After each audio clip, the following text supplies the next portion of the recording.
দেখো বন্ধুরা কি রান্না করেছি সকালের টিফিন। এখন 8:30 বাজে।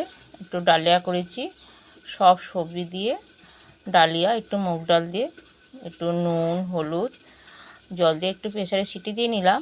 তারপরে একটু শুকনো লঙ্কা, তেজপাতা, পাঁচফোড়ন, একটু আদা ফোড়ন দিয়ে তারপরে এটা মিশিয়ে নিলাম। দেখো এই যে এবার মাকে খেতে দেবো। এই যে মা নাও খাও। মা তো একদমই খেতে পারে না, যখন যেটা ভাবি যে একটু মা কী খেতে পারবে সেইটাই রান্না করে করে দিই।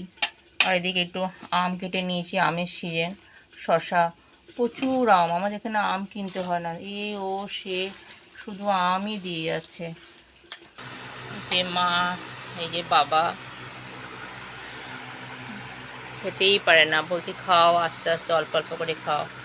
যে আমিও নিয়ে নিলাম। তাহলে বন্ধুরা এই পর্যন্ত।